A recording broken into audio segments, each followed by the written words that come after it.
ॐ नमो नारायणाय। श्रीराम जय जय राम। श्रीराम जय जय राम। श्रीराम जय जय राम। जय सिया राम। ओम श्री गणेशाय नमः। ओम श्री सरस्वत्यै नमः। ओम श्री गुरुभ्यो नमः। ओम समस्त जन कल्याणे निरतं करुणामयं नमामि चिन्मयं देवं सद्गुरुं ब्रह्मविद्वरम्। ओम सच्चिदानन्दरूपाय विश्वोत्पत्त्यादिहेतवे तापत्रयविनाशाय श्रीकृष्णाय वयं नमः। ॐ दक्षिणे लक्ष्मणो यस्य वामे तु जनकात्मजा पुरतोर्मारुतिर्यस्य तं वन्दे रघुनन्दनम्।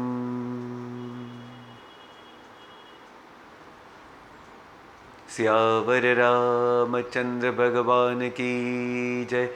पवन सुत हनुमान की जय। आज के सुंदरकांड सत्संग में सभी का बहुत बहुत स्वागत है। और आज के सत्संग में भगवान के कृपा से और गुरुदेव के आशीर्वाद से हम ये धीरे धीरे करके सुंदरकांड की चर्चा, सुंदरकांड का अध्ययन और ये सुंदर चरित्र आज पूर्ण करने की उम्मीद रखते हैं भगवान के कृपा से। तो आज का जो प्रसंग है कि भगवान अभी थोड़े से क्रोधित हो गए हैं श्री राम जी। क्यों? क्योंकि ये जो समुंदर है, समुंदर इतनी विनती करने के बाद भी कहना नहीं मान रहा है। ये भी प्रसंग है। और उसका पहला प्रसंग कि जो दूत आए थे, जो सब कुछ राम जी की सुंदर लीला को, कृपा को और उनके दयालुपन को देख करके रावण को जाकर के उन्होंने बताया और लक्ष्मण का संदेशा भी लेकर के गए थे। तब रावण ने उनको बहुत ही घटिया ट्रीटमेंट दी, बहुत तरीके से अपमानित किया और यहाँ तक के लात मार दी। और जैसे ही उनको ये पता चला कि अभी रावण के उस लंका में उनको कोई स्थान नहीं है, तो वो भी भगवान के श्री चरणों में आ गए। भगवान ने उनको आशीर्वाद दिया और वो अपने इस स्वस्वरूप में आ गए जो पहले उनका स्वरूप था। ऋषि थे, कोई शाप की वजह से उनको ये राक्षस देह मिला था। तो वो उनका वहाँ प्रसंग पूर्ण होता है। और अभी प्रसंग आता है, भगवान अभी लक्ष्मण को कुछ कहने वाले हैं। क्या कहते हैं? दोहा नंबर 57। बिनयन मानत जलधि जड़ गए तीन दिन बीती। बोले राम सकोप तब भय बिनु होई न प्रीति। सियावर रामचंद्र की जय। पवन सुत हनुमान की जय। तो 3 दिन विनती करने के बाद जब समुद्र अभी विनती को समझ नहीं रहा है, तब भगवान ने थोड़ा सा जो क्रोध है उस क्रोध को अभी बढ़ाया है। और फिर उन्होंने कहा कि भय बिन होई न प्रीति। अगर लोगों को बहुत ज़्यादा विनय से आप विनती करते रहोगे, लेकिन अगर वो समझदार लोग नहीं हैं तो वो विनती को, उस विनय को समझ नहीं सकते। उनको तो बस एक ही बात समझ में आती है। तो हिंदी में कहते हैं कि बातों के भूत लातों के भूत, हाँ ऐसा है, लातों के भूत बातों से नहीं मानते हैं। तो ये बात है। तो अभी भगवान ने तय कर लिया कि अभी इसको तो सबक सिखाना पड़ेगा। अभी लक्ष्मण को कहते हैं, लक्ष्मण बान सरासन आनु, सोशौ बारिधि भिसिक कृसानु, सठन विनय कुटिल सन प्रीति, सहज कृपन सन सुंदर नीति, ममता रत सन ज्ञान कहानी, अति लोभी सन बिरति बखानी, क्रोधी सम कामी हरि कथा, उसर बीज बय फल जथा। क्या कह रहे अभी श्री रामचंद्र महाराज जी? कह रहे लक्ष्मण जी तो तैयार बैठे हैं, बाण सरासन आनु, आप मेरे धनुष्य और बाण को लेकर के आओ। सुशो बारिधि बिसिक कृसानो, अभी मैं ये अग्नि बाण से इस सारे समुद्र को सुखा डालूंगा। बोले राम सकोप तब, जब उन्होंने थोड़े से क्रोध से ऐसा कहा कि ये जो समुंदर है उसको दूसरी भाषा समझ में नहीं आ रही है, विनय ये इसको समझ में नहीं आ रहा है, तो कुटिल के साथ प्रीति का व्यवहार बिल्कुल नहीं हो सकता है। जो कुटिल व्यक्ति है उसके साथ प्रीति का व्यवहार करे, उसकी तो बुद्धि कुटिल है। जैसे महाभारत में शकुनी करके एक महान कुटिल व्यक्तित्व थे, शकुनी मामा जी कहते थे उनको, और वो इतने कुटिल थे कि कोई भी बात उनके अच्छी बात उनके मन में जाती ही नहीं थी। वैसे ही ये सारे राक्षस भी ऐसे ही होते हैं कि उनको कोई भी अच्छी बात उनके मन में जाती नहीं। यहाँ रावण को भी हमने देखा कि मंदोदरी ने पूरी तरह से उसको समझाने की कोशिश की, लेकिन रावण ने नहीं माना। विभीषण ने समझाने की कोशिश की, लेकिन फिर भी वो नहीं माना। तो ऐसे कुटिल लोग प्रीति से नहीं मानते हैं, तो उनको क्या है कि उनको दंड देना ही उस समय बहुत ज़रूरी होता है।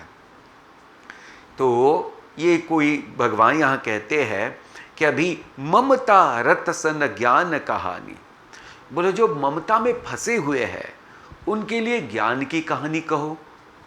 अति लोभी सन बिरति बिखानी, जो लोभी है उसको वैराग्य की कथा सुनाओ। क्रोधी सम काम ही हरि कथा, और अगर जो बहुत क्रोधी है उसको शांति की बात कहो, या जो बहुत कामी है उसको हरि कथा कहो। बोलिए ये सारी की सारी चीज़ें कैसी है? ममता, जो फंसा है ममता में फंसा है उसको ज्ञान बताना, लोभी को वैराग्य की बात बताना, क्रोधी को मन को शांत करने के लिए कहना, और कामी को हरि कथा कहना। ये सब के सब ऐसा है जैसे एकदम बंजर ऐसी जो जमीन है जो पूरी तरह से रेत में ही रेत है, इसमें अगर कोई बीज बोए तो उस बीज का क्या होगा? कभी उसमें से पौधा तो आएगा नहीं, अंकुर तो आएगा नहीं, क्योंकि वो बंजर जमीन जो है। वैसे ही इन सारे लोगों को ये बातें जो है ये बिल्कुल सुहाती नहीं है, ये उनके मन को भाती नहीं है। अस कहीं रघुपति चाप चढ़ावा, ऐसा कह करके श्री राम जी ने अपने धनुष्य पर बाण लगाया।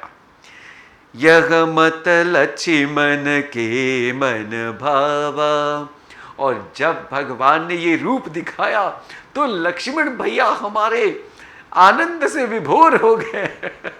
उनको तो बस यही चाहिए था कि जल्दी से जल्दी इस समुद्र को सबक सिखाना चाहिए, इसके सामने हाथ जोड़ने की जरूरी नहीं है।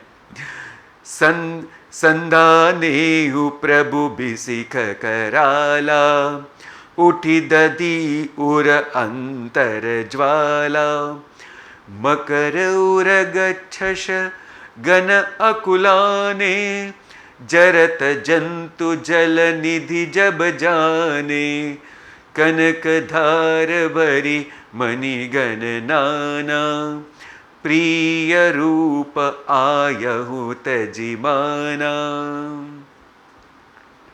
अभी क्या हुआ, जैसे ही भगवान जी ने धनुष पर बाण चढ़ाया, तब हमारे लक्ष्मण भैया जो आनंद से विभोर हुए। फिर क्या हुआ, तो इस बाण को चढ़ाने से समुद्र के अंदर अग्नि का प्रकट्य हो गया, और उसकी वजह से उसमें मगर, उरग, छग, सांप, मछलियां और सारे जो प्राणी हैं, जलचर प्राणी, वो व्याकुल होने लगे। तब इन समुद्र देवता ने सबको जलते देखा और अपने अभिमान को त्याग करके एक बड़े सुंदर सोने के थाली में, जैसे कहते हैं ना कि समुद्र के गर्भ में बहुत हीरे और माणिक होते हैं, वो सब इकट्ठा करके वो अभी एक ब्राह्मण का रूप लेकर के भगवान जी के सामने प्रकट हो गया। दोहा नंबर 58। काटे ही पद कदरी फरई, कोटि जतन कोई सीच, बिनयन मान खगेश सुनो, डाटे ही पई नवनीच, सियावर रामचंद्र की जय, पवन सुत हनुमान की जय। तो यहाँ काकभूषुंडी जी गरुड़ जी से कह रहे हैं, क्योंकि ये कथा तो काकभूषुंडी जी गरुड़ जी को भी बता रहे हैं, फिर शिव जी पार्वती जी को भी बता रहे हैं। तो अभी काकभूषुंडी जी गरुड़ जी को कह रहे हैं कि देखो, जैसे करोड़ों उपाय करके जब एक केले का पेड़ होता है, उसको बार बार पानी देने से एक बार उसका फल आके गया तो फिर वो कुछ बहुत अच्छा फल नहीं देता, इसलिए उसको क्या करना पड़ता है, काटना पड़ता है, ताकि उसके ही जिस बगल में बहुत अच्छा एक केले का बहुत पौधा अच्छा आ सकता है। वैसे ही जो नीच लोग हैं, उनको विनय से काम नहीं होता है, उनको तो डांट फटकार करके ही कर्म कराना पड़ता है, और ऐसे ही वो रास्ते पर आते हैं। तो ये एक प्रिंसिपल है कि सब तरफ विनय से काम नहीं हो सकता है, जहाँ डंडा होना है वहाँ डंडा ही होना चाहिए। जैसे उदाहरण के स्तर पर अगर कोई पुलिस ऑफिसर है और उनके सामने अगर कोई चोर, बड़ा ही ज़बरदस्त बदमाश चोर अगर आ गया कि जिसने कुछ बहुत बहुत बड़ा डाका डाला है, बहुत खून खराबा किया है, और ऐसे चोर को, ऐसे बदमाश को अगर पुलिस ऑफिसर कहे, ओ मेरे प्यारे चोर भैया, आपको विनती है कि आप ऐसा करिए कि आपने क्या किया, प्लीज हमें बता दीजिए ना। तो ये कोई चोर मानने वाले नहीं है, उसको तो ये प्रीति विनय की बातें बिल्कुल समझ में नहीं आती, उसको समझ में आते दंडी की एक बहुत जोर से चोट जब बैठती है तब, और कई कई लोग तो वो भी नहीं देते, फिर उसको थर्ड टॉर्चर डिग्री बोलते हैं, फिर वैसे उसको करना पड़ता है। तो देखिए भगवान यहाँ ये एक सुंदर प्रिंसिपल हमको सच बता रहे हैं कि विनयता तो एक सबसे बड़ा गहना ज़रूर है, बट हमेशा जीवन में एक ही सिचुएशन से या एक ही तरह से अपने काम होंगे, अपने कर्म करते आएंगे, ये ज़रूरी नहीं है। इसलिए जैसे जैसे हमारे सामने लोग आते जाते हैं वैसे वैसे उसकी ट्रीटमेंट होनी चाहिए। जैसे डॉक्टर भी अगर 10 मरीज है तो उसको एक ही दवा नहीं दे सकता है, है ना। क्यों? क्योंकि हर एक का जो रोग है वो अलग है, वैसे ही ये मन जो है हर व्यक्ति का अलग है, उस मन को वैसी ट्रीटमेंट देना बहुत ज़रूरी है। तो ऐसे कहने के बाद और अभी ये समुंदर भगवान राम जी के सामने उपस्थित हो गए। सभय सिंधु गही पद प्रभु के रे, क्षमहु नाथ सब अवगुण मेरे, गगन समीर अनल जल धरनी, इन कही नाथ सहज जड़ करनी, तब प्रेरित माया उपजाई, सृष्टि हेतु सब ग्रंथ निगाए, प्रभु आयसु जहि कह जस अहई, सोते ही भांति रहे सुख लहई। समुद्र भयभीत, देवता भयभीत होकर के एक ब्राह्मण का रूप लो करके प्रकट हो गए और माफी मांग रहे हैं, क्षमा क्षमा क्षमा, प्लीज ओ नाथ क्षमा कीजिए। तो कहते हैं आकाश वायु अग्नि जल पृथ्वी, ये तो सब के सब ओ भगवान जड़ ही उनका स्वभाव है, और आपके ही माया से, आपके प्रेरित माया से इन सब की उत्पत्ति हुई है। अभी कहते हैं ये सारे के सारे ग्रंथ सृष्टि हेतु सब ग्रंथ न गाए। अभी देखो ये देवता जी भगवान जी की स्तुति करने लगे, और पहले 3 दिन तक जब विनय से बात कही तब कोई मान नहीं रहा था। तो कहते प्रभु आयसु जही कस अस अहई, प्रभु की आज्ञा हम कैसे न माने, ऐसे तो हो ही नहीं सकता है। और प्रभु की आज्ञा मानने में ही सब जीवों का सुख है। अभी आया ऊंट पहाड़ के नीचे। देखिए कि अभी कैसी सरलता से बात कर रहे समुद्र देवता। जब उनको भय दिखाया तब उनकी सारे क्या कहते होश और हवास ठिकाने आ गए। अभी कहते प्रभु प्रताप में जाब सुखाई, उतरी ही कटकु न मोरी बड़ाई। भगवान मैं तो आपका प्रताप जानता हूं, आपका तो एक बार ये सारे समुद्र के पानी को पूरी तरह से सुखा डालेगा। मेरी ऐसी कोई बढ़ाई दी कि मैं इसे कोई प्रयत्न पूर्वक रोक पाऊं। प्रभु आज्ञा अपेल श्रुति गाई, करऊं सो बेग जो तुम्हें सुहाई। लेकिन भगवान आपकी आज्ञा से सब होता है, आपकी आज्ञा से ही सृष्टि चल रही है, तो इसलिए इतने जलचर जो है उनका नाश हो जाएगा। ओ प्रभु आपका हमारी विनती है कि आप अभी ऐसा करिए कि जे सबका कल्याण हो, ऐसी हमारी विनती है और ऐसे हमारा आपके श्री चरणों में ही ये समर्पण है। जब उसने ये बात कही तो भगवान भी मुस्कुरा के कहते हैं सुनत बिनती बचन अति, कह कृपाल मुस्काई, जेहि विधि उतरहि कपि कटकु, तात सोह कहु उपाय। सियावर रामचंद्र की जय, पवन सुत हनुमान की जय। जब ये बात प्रभु रामचंद्र जी ने सुनी तो मन ही मन मुस्काए और कहने लगे कि अच्छा ये बात तो हमें अच्छी लगी आपकी, लेकिन आप ऐसा करिए, आप ही कुछ अच्छा सा उपाय बताए, जाके सारे के सारे वानर, सब लोग, हमारी वानर सेना पूरे समुद्र को पार कर सके और सहजता से। तब समुद्र देवता कहते हैं नाथ नील नल कपि दो भाई, लरिकाई ऋषि आशीष पाई, तिनके परस किए गिरि भारे, तरहि जलधि प्रताप तुम्हारे। मैं पुनि उर धरि प्रभु प्रभुताई, करहु बल अनुमान सहाई। एहि विधि नाद पयोधि बधाइय, जेहि सुजस लोक तिहु गाय। एहि सर मम उत्तर तटवासी, हतहु नाथ कल नर अगरासी।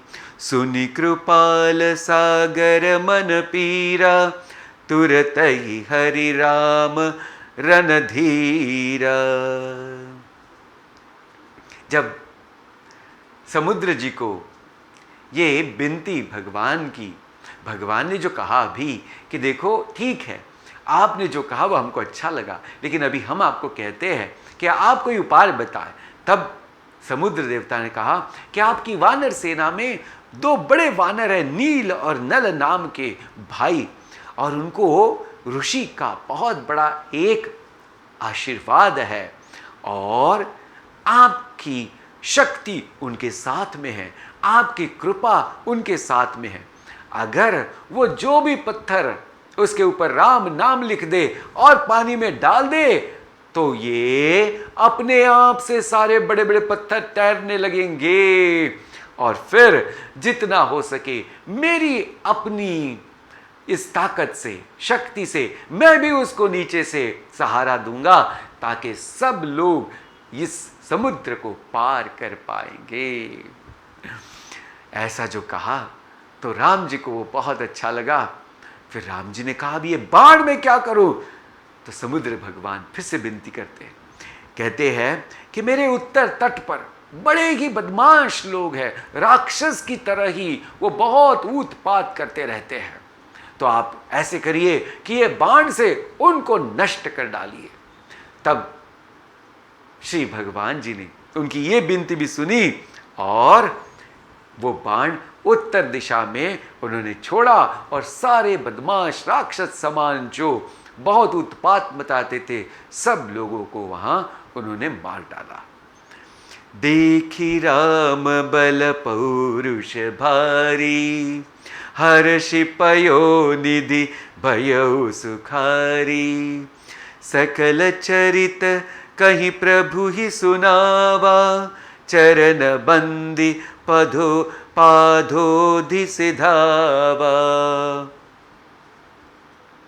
उन्होंने, समुद्र देवता ने उनके सारे जो बदमाश लोग थे उनकी कुछ कथाएं बताई, उनके कैसे कष्ट वो देते थे उनकी बातें श्री राम जी को सुनाई, और प्रताप भगवान जी को देख करके एक ही बाण में सारे ये बदमाश लोगों का अंत कर दिया। उनका मन समुद्र देवता का बहुत आनंद से विभोर हो गया। उन्हें भगवान के श्री चरणों में फिर से दंडवत किया और वो अपने ही स्थान पर अभी चले। निज भवन गवनेउ सिंधु श्री रघुपति यह मत भायऊ। यह चरित कली मलहर जथामति दास तुलसी गायऊ।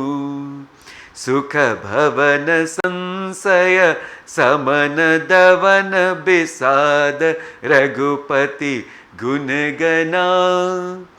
तजि सकल आस भरोस गावई सुनहि संतत सठ मना। बहुत सुंदर बात तुलसीदास जी इस छंदस के जरिए सब हम सबको कहते हैं समुद्र देवता तो प्रणाम करके अपने निज घर में चले गए। निज भवन गवे गवनेहु सिंधु श्री रघुपति ही यह मत भायहु। और फिर ये जो समुद्र देवता ने सुंदर ऐसा एक उपाय बताया था वो श्री राम जी को बहुत अच्छा और सरल लगा।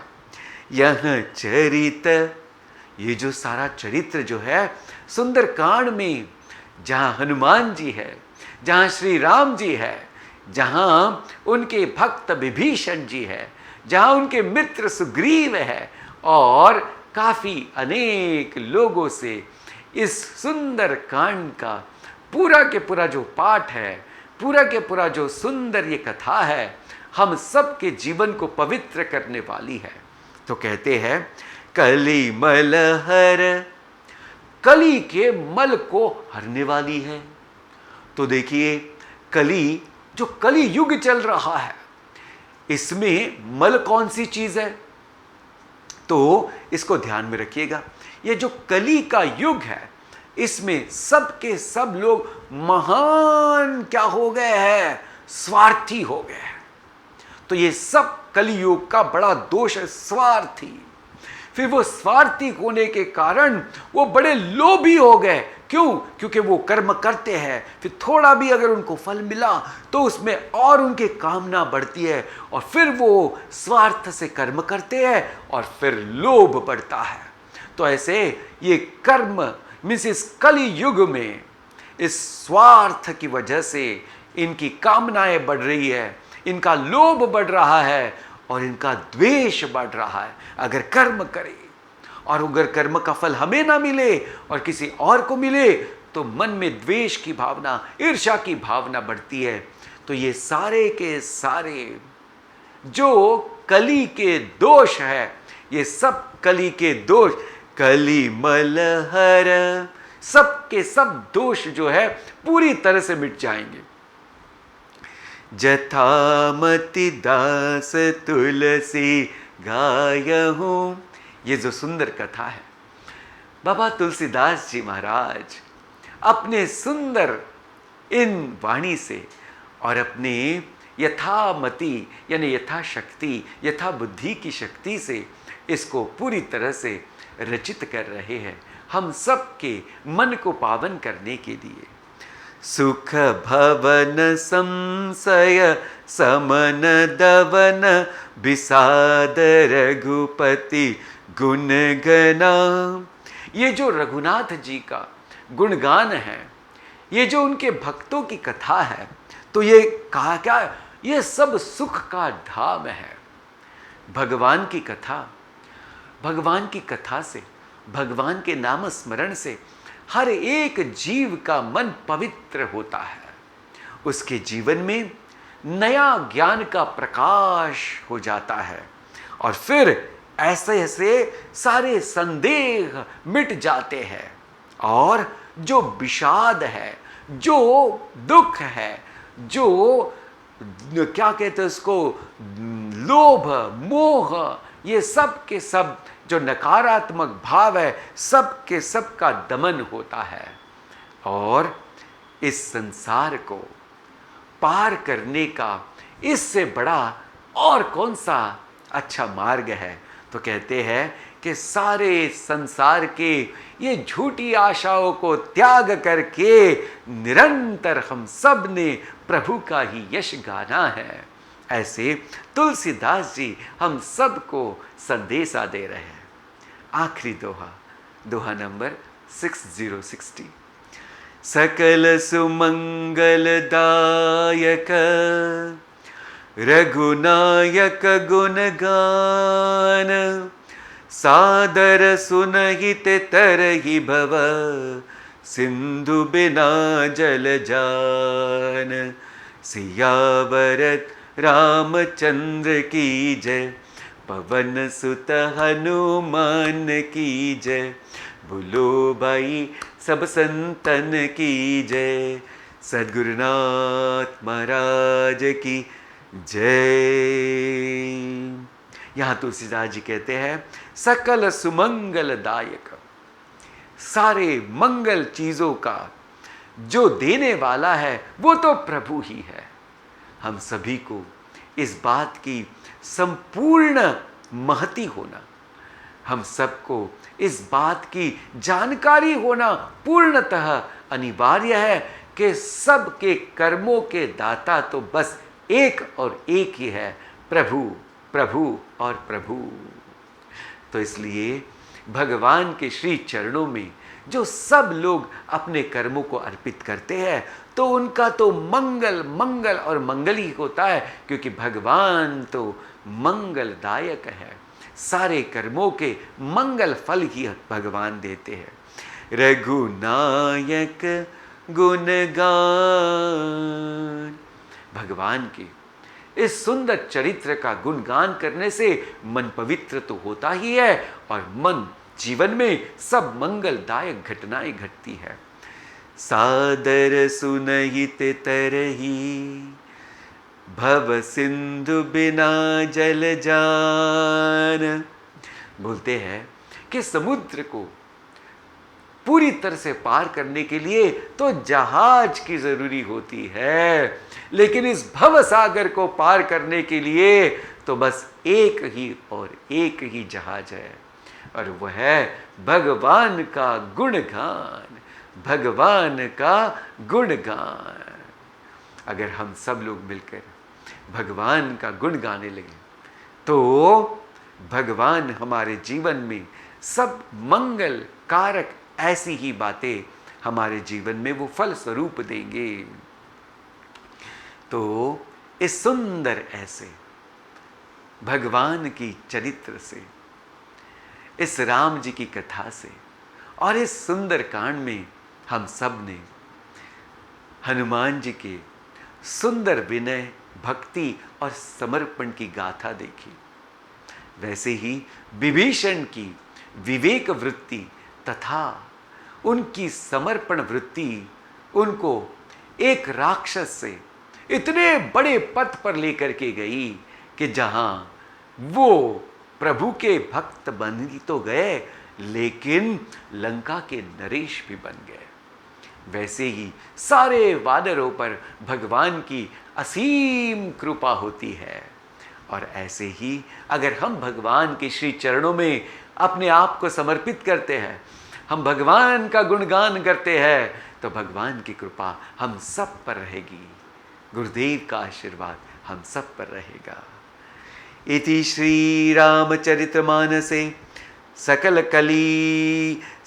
कलि कलुष विध्वंसने पंचम सोपान समाप्तः। कलियुग के समस्त पापों का नाश करने वाले श्री रामचरितमानस का यह 5वां सोपान यहाँ समाप्त होता है। बोलिए सियावर रामचंद्र की जय, पवन सुत हनुमान की जय। जय हनुमान जय हनुमान जय हनुमान जय हनुमान, मारुति मंगल सुन हनुमान, मंगल मूर्ति मारुति नंदन, सकल अमंगल मूल निकंदन। जय हनुमान जय हनुमान जय हनुमान जय हनुमान, मंगल मूर्ति मारुति नंदन, मंगल मूर्ति मारुति नंदन, सकल अमंगल मूल निकंदन, सकल अमंगल मूल निकंदन। जय हनुमान जय हनुमान जय हनुमान जय हनुमान। बोलिए सियावर रामचंद्र की जय, पवन सुत हनुमान की जय। जय सिया राम जय जय सिया राम, जय सिया राम जय जय सिया राम। राम राम राम राम राम राम राम, राम राम राम राम राम राम राम, राम राम राम राम राम राम राम। जय सिया राम जय सिया राम जय सिया राम जय सिया राम जय सिया राम। ओम सर्वे भवन्तु सुखिनः, सर्वे सन्तु निरामयाः, सर्वे भद्राणि पश्यन्तु, मा कश्चित् दुःखभाग् भवेत्। असतो मा सद्गमय, तमसो मा ज्योतिर्गमय, मृत्योर्मामृतं गमय। ओम पूर्णमद पूर्णमिदं पूर्णात् पूर्णमुदच्यते, पूर्णस्य पूर्णमादाय पूर्णमेवावशिष्यते। ओम शांति शांति शांति। हरिः ओम। श्री गुरुभ्यो नमः। हरिः ओम।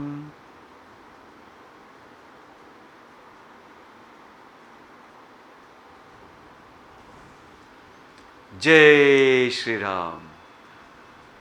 आज हम श्री हनुमान जी का जो चरित्र है, इस रामचरितमानस में जिसे हम सुंदर कांड करके जानते हैं और जिससे सारे जीवों का मंगल होता है, तो इसको हमने गाते रहना है ताकि जीवन में पवित्रता रहे और भगवान का जो आशीर्वाद और कृपा है सब जीवों पर बरसती रहे।